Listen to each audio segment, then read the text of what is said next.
I'm gonna share 7 email marketing mistakes that only rank amateurs make. And in this list, I mean like baby preschool level mistakes. If you wanna learn the 7 email marketing mistakes that will kill your marketing results, drive down your sales, and force people to unsubscribe from your email list, keep watching.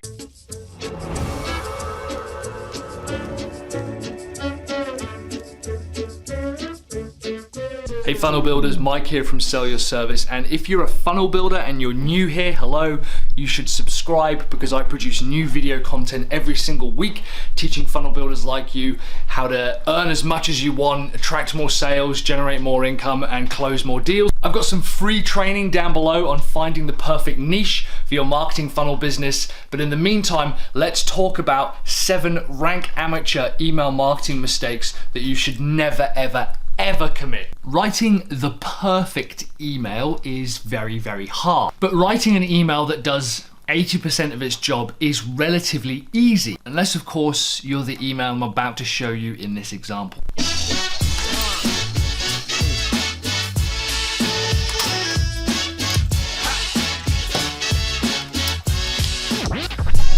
So I want you to imagine a fish tank, you know, full of tropical fish, and you've got the water gently bubbling away. There's this sort of aquatic plants that fish like, you know, drifting in the current, and you've got one of those pumps that's sort of circulating the water, and maybe down on the like little pebble bed of the aquarium, it's one of those little plastic divers that, you know, bubbles come out of, and they looks like the diver's searching for treasure or something like that. That environment there is your email list, and the fishes inside it, the little delicate warm water fishes, those are your email subscribers.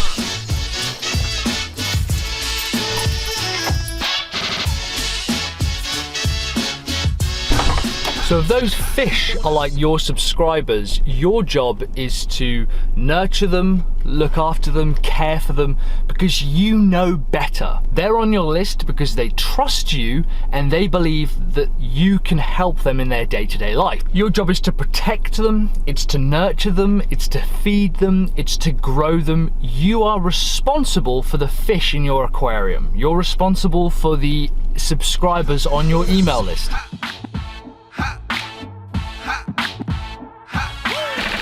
The email I'm about to share with you is the equivalent of reaching into that tank of fish, grabbing a fish, trying to eat it, and then realizing you're not getting there fast enough and throwing an electric blender into the aquarium.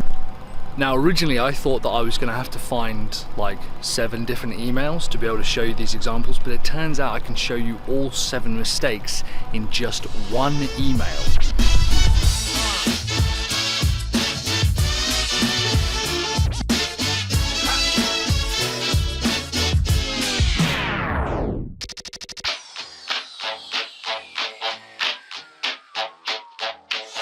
So I could mention the typos in her copy, in the email copy. I could also mention the hypocritical statements and the fact that the author's website is far from perfect, but I won't. Those are kind of straw man arguments, and instead I'm going to be focusing on the 7 basic email marketing mistakes that are made inside this one email. Obviously I've anonymized it, I've made sure that it doesn't show anyone's name, it doesn't show anyone's email address, it doesn't show anyone's website or personal data, which is kind of the problem with the email. Some of these are going to seem so obvious that only a rank amateur who's only been doing this, you know, a few months would make, but apparently someone made them all in one email, so I felt compelled to make this video on the 7 most basic rank amateur, piss poor schoolboy era email marketing mistakes that you should never ever commit. I guess if I was smarter I could have called them the 7 sins of email marketing, but I didn't think that far ahead.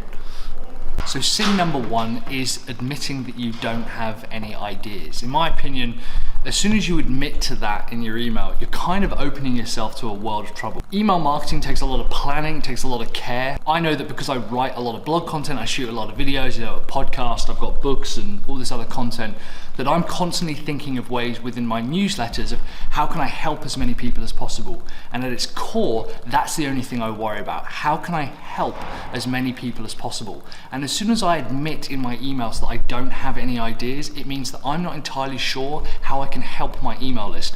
I literally have Quip is full of hundreds and hundreds of video and blog post and Q&A ideas that I could comfortably throw towards my audience and write an email about. And now I'll admit that sometimes when we write a blog post, I think I need to send this out. If I've done absolutely nothing, I could still comfortably write 200, 300 words on a subject helping people and just send that out. I'll never ever admit that I don't have any ideas because it means that I'm obviously not in tune enough with any of my subscribers. So mistake number 2 is personalizing your email. When it goes out, it's 2018, there's no reason to not personalize the email to start with, just dropping in a short code.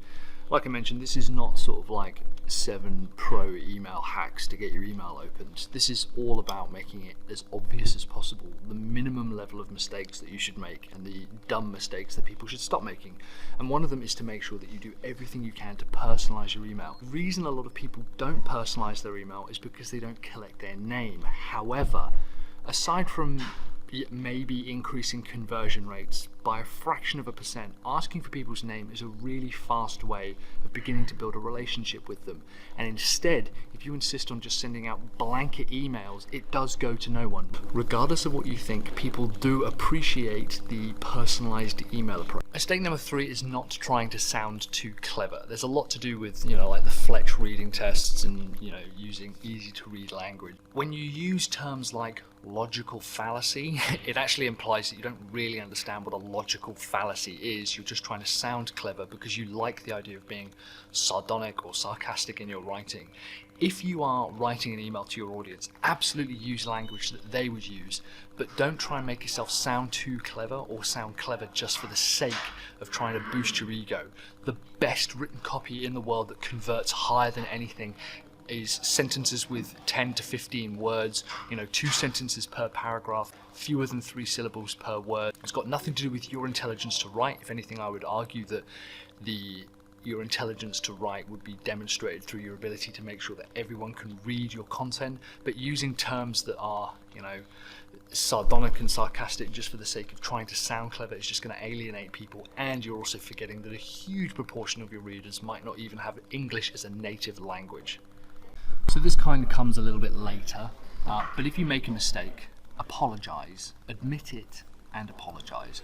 We all make mistakes, we all do dumb stuff. I'm constantly sending out emails with broken links. I occasionally make statements which other people don't like, or I say something brash.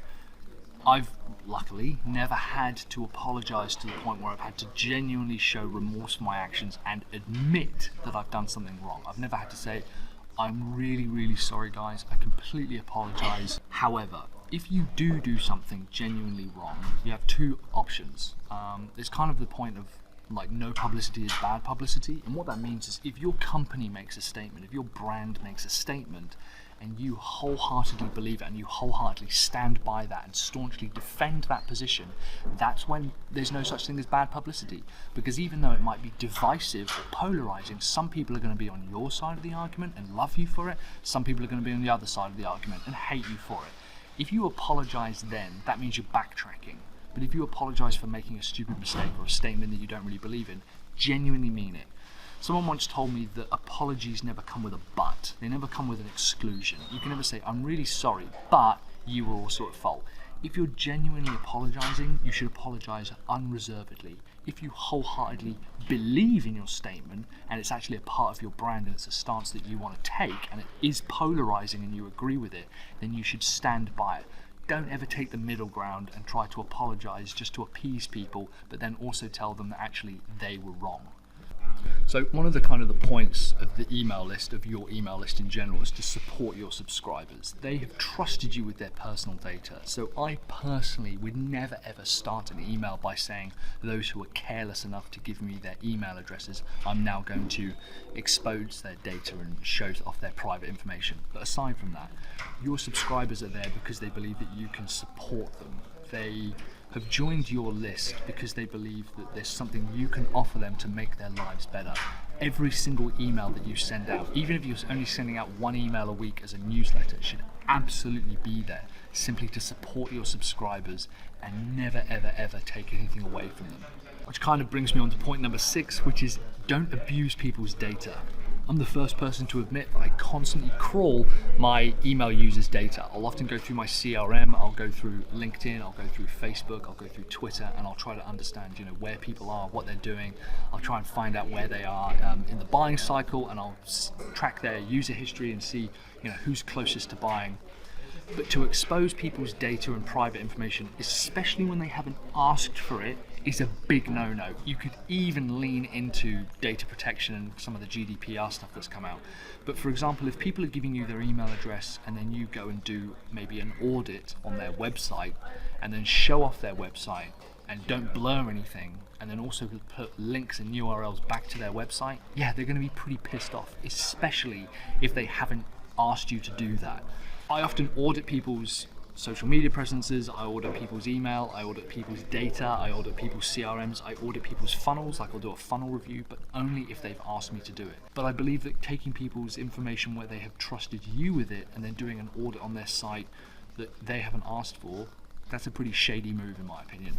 My final point is never, ever, ever, ever, ever make someone regret giving you their email address.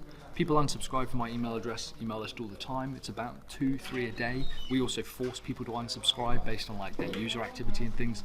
But if someone was to say, I'm unsubscribing from Mike's email address because he has used my personal information and he's attacked my character, he's attacked my personality. And let's be really clear as well, this particular email that I'm talking about absolutely attacked people's personalities and absolutely attacked people's characters. One of the things that I particularly liked about it was referring to website designers and developers and saying, they can't help themselves, can they? So a massive sweeping stereotype based on what other people define themselves as. Pretty low bar. Overall, I want to make sure that if people unsubscribe, they unsubscribe because they disagree with me, not because I've gone out there and purposely tried to attack them or have a go at them. I've got an audio workshop below on the 3 kind of stages through productivity, goal setting and motivation on how to get more done every single day without waking up at 5 a.m. You can check that out down below in the description so that you can figure out what it is that you want to do, be motivated and produce a productivity guide that will allow you to get more done every single day. I've tried to be as fair as I can with this email, and I've tried to be as reasonable with my criticisms, and the reality is I do see people doing this stuff on emails individually. I see AppSumo make these kind of mistakes. MailChimp has made these kind of mistakes. Everyone makes these mistakes, but it's unlike anyone to have every single one of these mistakes put into one singular email. That's pretty big. Give me a like if you've ever seen an email that contains any of these sins, or give me a little share if you've ever seen an email that contains any of these really classic mistakes. Let me know in the comments below any of the mistakes that you see in email marketing, or if there's any that you've committed, let me know in the comments below. In the meantime, I've probably got a couple of videos either side of me here. I'm Mike from Sell Your Service. If you are a funnel builder, you should subscribe because I produce new videos every single week teaching funnel builders like you how to earn as much as you want through selling more funnels, attracting more income and closing more deals. In the meantime, guys, thank you very much for watching. I'm Mike from Sell Your Service. I'll see you on the next video. Keep building those funnels.